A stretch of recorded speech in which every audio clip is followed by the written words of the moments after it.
I think the biggest key to our success as a firm, from when I started as a solo and really just hitting the pavement, marketing and branding myself, and going out and just trying to meet people. Now, as we have this team of people, I've become a lot more strategic in what I do. Welcome, everybody, to another episode of the Seven Figure Journey podcast.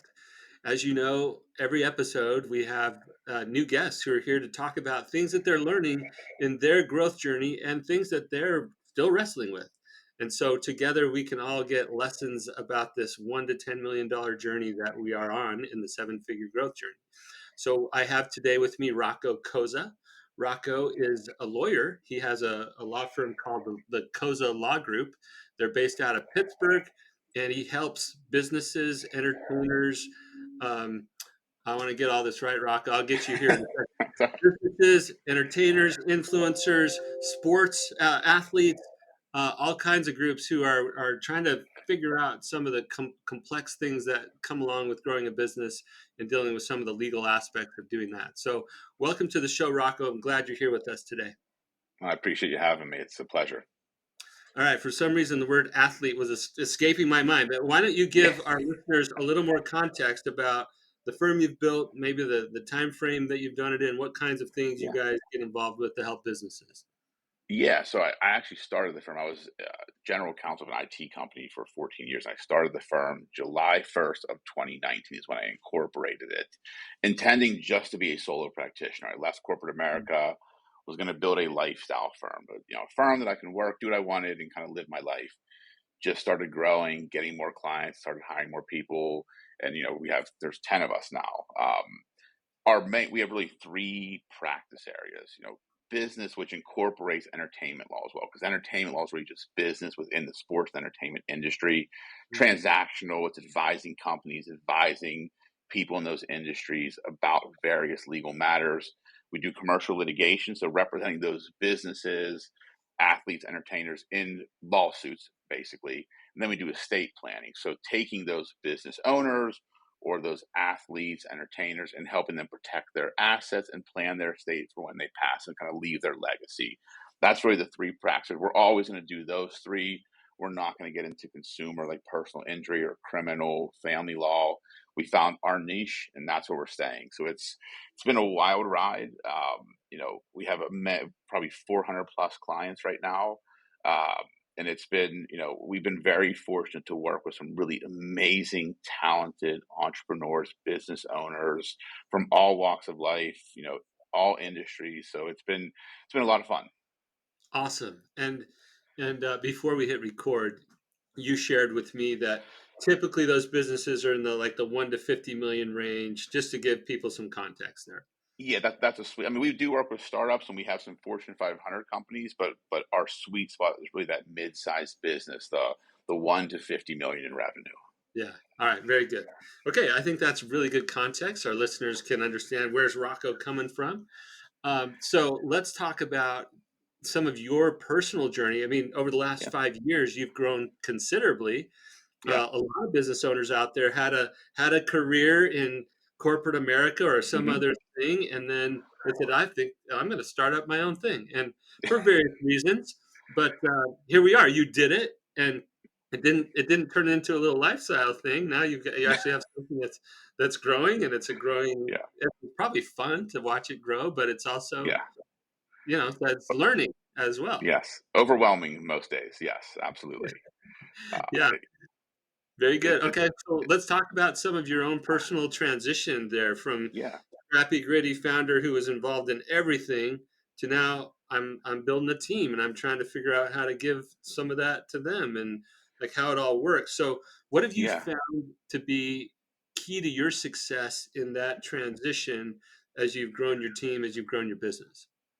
I think the biggest key to our success as a firm, from when I started as a solo and really just hitting the pavement, marketing and branding myself, and going out and just trying to meet people. Now, as we have this team of people, I've become a lot more strategic in what I do.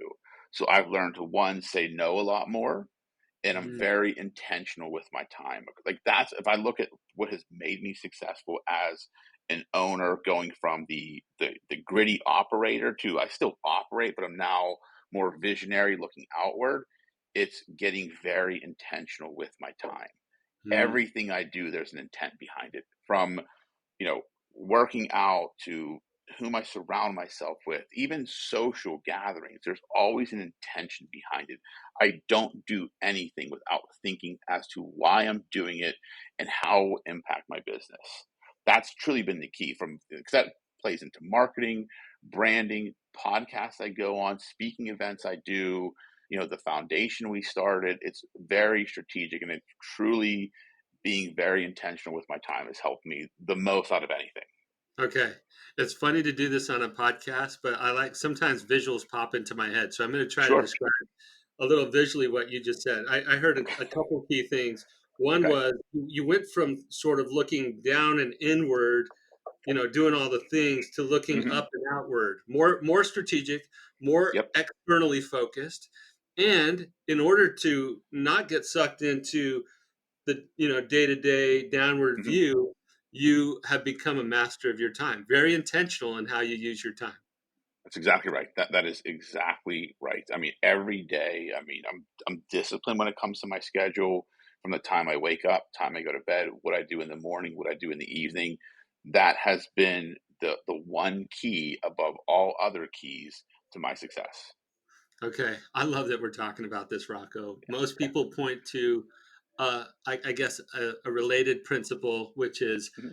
I got to figure out how to delegate, right? And basically, they're Yeah. looking for more ways to multiply their time, but the Sure. focus is more around the delegation and not around the intentional, disciplined use of that precious asset we call time. Yep. So, I would love to dive in on that a little bit a little further, Sure. um, and as practical as you're willing to go, or as open as you're willing to be with the Yeah. type of things that you do to master time, because this is a challenge we all have to figure out. Yeah, so I look at okay, I prioritize things in my life. So first and foremost, take business side. Health and wellness is the highest priority to me because if I'm not healthy and operating at my best, I can't help anybody else. So that is every single day. My health and wellness is top priority. So that's me getting up in the morning at 4 a.m. and working out in the morning. That is a non-negotiable. That starts my day. I have a routine I do in the morning that is I'm very disciplined with certain things I do from what I read to what the workouts I do in the morning, that sets the tone for the day. Then I have an assistant who, when I get to the office, she has a folder for me every single day that has the calls I have, the meetings I have, the things I need to review, and the work I need to produce. So it's literally everything I need to do in that day is handed to me in a folder when I come in the morning. In my calendar, I'm very strategic with my calendar, where my time is blocked. I'll block time off to do certain things, tackle projects. So I look at everything from how do I make the most of my time. So, and people have talked about it from other entrepreneurs. The night before, I make the stupid decisions the night before. I pick out my suit for the next day or the clothes I'm going to wear. I pack my bag. I get my lunch ready, so I don't have to do it in the morning and waste time when I'm at night, when I don't really have anything going on, that's when I do those things. That's really the nitty gritty of what I do every day. And then I try and delegate this. My assistant has been extremely beneficial to me because she keeps things off my desk that I don't need to deal with. So Mm. she's learned what I need to deal with, what I don't need to deal with, and she's a great filter for that and keeps those problems away from me. So it allows me to be even more intentional with my time. Rocco, I love what you're sharing, and people who listen to this podcast some of them may have heard me share this before, Hmm. but I'm going to share it multiple times over my life because it's so impactful to me. May 16th is like a national holiday in my business Okay. because that's the day I finally broke down and I hired myself an assistant. And I,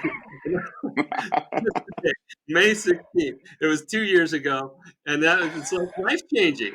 And so 100%.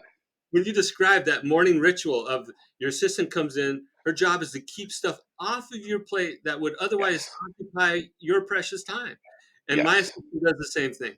Every single day, without fail, we sync, and that sync is just to make sure that I can give her as much as possible, and that Yep. if she has any clarifying questions, and she lines me out, hey, you got these meetings for the day. Everything you Mhm. described, like yes, that's a May 16th moment right there. And the world needs that. They need to know it's worth getting that assistant. And it took me so long to figure that out. Like, I was always, I mean, I don't need to be that guy that has an executive assistant. Like, I can do it myself. Right. And then I finally, my team kept saying, "You need somebody to help you. You're getting overwhelmed." I said, "Okay." I found Jasmine's her name. I found her. We were in sync day one. And what I love about how she's helped me is she's really understands me and how I operate. So Mm, she knows the things she needs to bring to me and not bring to me. And sometimes she'll just handle things I don't even know about. mm, And I can literally say she has given me 25 to 30% more productivity every day by yeah. just the things she does. I know. I amen to that is all I can Yeah. say. Like it is so life changing, and I'm glad you brought it up in the context of the discipline of time, because Hmm. some people don't think of it that way. They just think about it as somebody to take tasks, but you're literally there aren't that many ways to buy time back. Right. Like we That's still have exactly right. 24 hours, Mhm. so removing stuff from our plate by having an assistant or Yep. automating. I think automating is a great thing. We won't go there right now, but I, it's so good. So good for you. Go make a national holiday out, for jazz. I 'Cause- definitely will. She joined in August, so that's coming up. yeah, that's so good. All right, I love that. And I love, I mean, like you said, this isn't brand new stuff, but to hear it from No. somebody else, somebody that's just like me. I hope some of our listeners are like that's just like me. Yeah. And if Rocco could get up at 4 a.m. and do his morning Yeah. ritual, so can I. Or, maybe you're not a Yeah. 4 a.m. person, so do it at 5 or 6. I don't care. Yeah. But figure out how to get those most important things in to start your day right. Love it. So good. Anything Yeah. else you want to say on that, Rocco? I think the biggest thing I would say when it comes to being intentional with your time, or kind of that discipline, is understanding what matters, right? Some people may not look at health and fitness the way I do. So to them, that's not a priority. Maybe it's spending time with their kids in the evenings, but it's really like, you have to understand. I've learned this as a business owner. What I value, what I'm trying to do. Like, my goal with the firm is not about money. It's about legacy. Like, what this is going to look like after I'm gone. So all of my thoughts and everything I do, is this in alignment with the legacy I'm trying to create. So that's how I look at that. Times the same way. Like, all of my intention is on building the legacy, but I had to get really clear on what that was. When I Yes. first started it, I didn't know. I was like, I'm just trying to make money to support my family. And one of the coaches I worked with at the time, he said to me, "Just focus on being the best lawyer you can be. The money will take care of itself." And I flipped the way I was operating and just started looking longer term, and everything changed for me. But I had to get very clear on why I was doing it. Yeah, and at first, you're by necessity, you're looking down and inward, right? Yeah. Like Yep. I have to get and serve clients. I got to survive. I got to make Yep. money. But as soon as you meet that minimum level of like, okay, this thing is viable, I'm Yes. okay. You got to look up and outward, like you said, Yep. and that vision has to be clear if it's going to pull you somewhere else Yeah. and drive your decision making around the time that you're investing and how. Yeah. So good, Rocco. You're Yeah. amazing. I'm going to call you Rocco the rock star from now on. I appreciate that. Is good. Okay, so all right, let's shift gears a little bit. That was Sure. extremely valuable. Let's shift gears and acknowledge, hey, we're 5 years in, we're growing Yeah. fast. Like a lot is happening. Yep. What in your mind right now is I don't know the biggest or maybe the most annoying obstacle in your Yeah. growth, like the challenge of building that team and growing the organization and developing culture and doing the strategy, whatever it is, like what is Yeah. something that I could help you with today? No, and there's a lot of challenges, and I appreciate that. We've gotten really clear on what our values are. Like, we honed in on those, so that's, we know what those are. The biggest challenge I have is because I have younger attorneys that work for me, and my staff's young. I'm the oldest in the office, and I'm 46. Mm, So I've been doing this. So getting them to see, like, they look at me so far ahead, and I think they get caught up in, I can't get there. So uh, they operate from where they see they are now, instead of looking at the gap and trying to close the gap. And I struggle with how to get, because I don't want to slow down and say, how do I stop and make sure they're coming along? But I don't want to get too far ahead by just going out and bringing and hammering and vision, vision, vision. So I want to make sure they're coming up to that. So that I don't want to make that gap widen, but I also don't want to slow down. So that's where the dilemma I'm in as a leader of the firm, Yeah. Okay. I if that love makes it. sense. What a great description. Yeah. I'm going to try to, if I can, boil it down to what I Sure. think is the essence of what you said. So you're a visionary. You've learned the value of looking up and out, Hmm. and you're moving fast. So you're moving with intention, right? It's like Yes. I know where I'm going, and I've aligned my life to that, and I'm going. And Hmm. so trying to bring these younger team members along, and who knows, maybe earlier in your career you weren't quite as clear and quite as disciplined. I don't know. Hmm. Yeah. But somehow you're at this place now and they're not. So how do we bring them along in a way that helps them and the firm get where you're trying to go as fast as you want to go? Is that Yeah. fair? That's Okay. that's pretty accurate. All right. Um, let's pause for just a second and say what's at stake if you don't get them to come along. Like, how does that impact you if you can't get them to move? I think it'll slow our growth because I think we have amazing people, like talented lawyers, smart lawyers, and I think they're all committed to the vision at the level they understand what commitment is, Hmm. but they don't understand what it's actually going to take to get there. And so what's at stake is I think it'll slow our growth, and I don't want to replace anybody. 'Cause I think they're all amazing people, and I also want to try and help them become the versions of themselves that I know they can be. Yeah.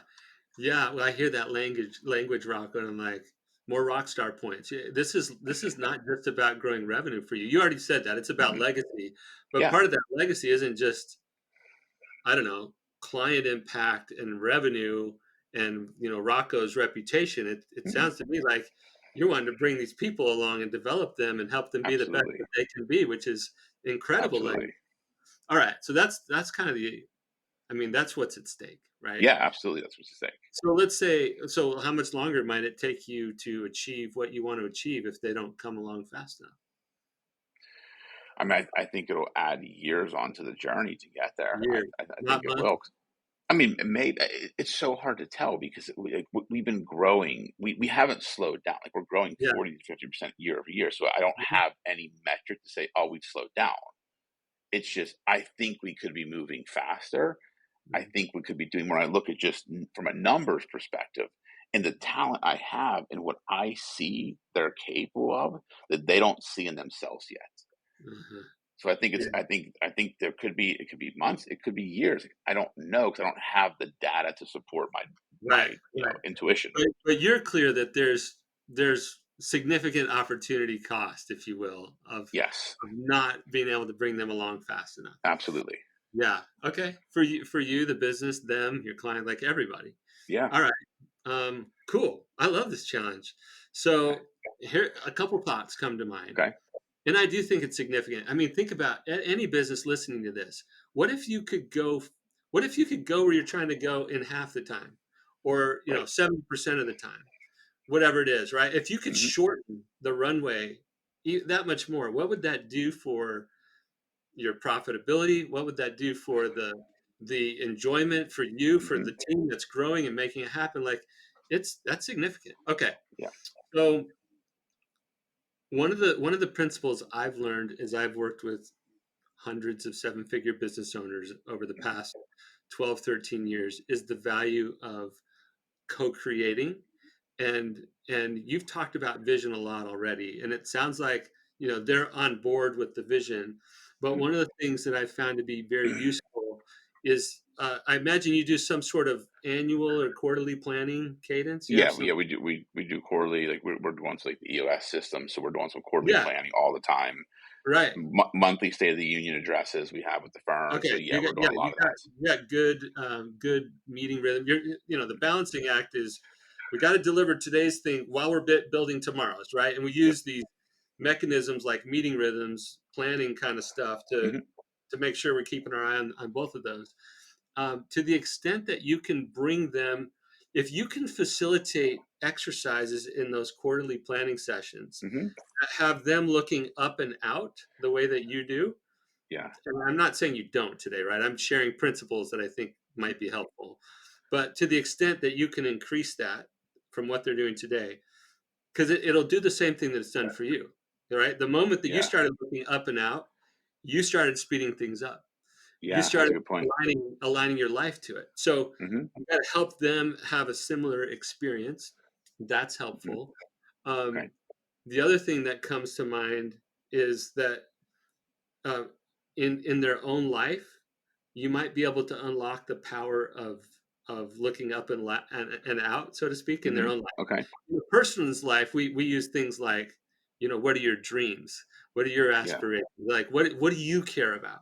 And so, Hmm. if you can unlock the energy of the what are your dreams, that sometimes will fuel additional excitement towards the team or the shared vision. Yeah. Um, have you ever? I get the sense you're very well read. You learn a Hmm. lot. Have you heard of a book called The Dream Manager? No, I haven't heard of that one, Okay, well, actually. I'll bring it up for you and anybody else listening. The Dream Okay. Manager, the author's name is Matthew Kelly. I was introduced to this book by a software engineer of all people. Software engineer. We have this culture, this amazing culture. We grew from 7 figures to 100 million over the Hmm. course of several years. Like we had this big growth story, success story, and we had this amazing culture. And he said, "I think this book fits with our culture," and he offered it to me. Awesome, I'll read it. Especially one of my software developers is handing me a book called The Dream Manager. So I read it, and I instantly knew, Rocco, that we were going to have a dream manager at that company, Okay. because because the book is about it's a cleaning company and high turnover in this business. And Hmm. you don't have high turnover, but turnover in this business. And the guy was trying, the business owner was trying to buck the trend of a high turnover industry, hourly people, English as a second language, cleaning toilets, like no, work that people don't necessarily like to do. Like Okay. all of those things make for this interesting dynamic.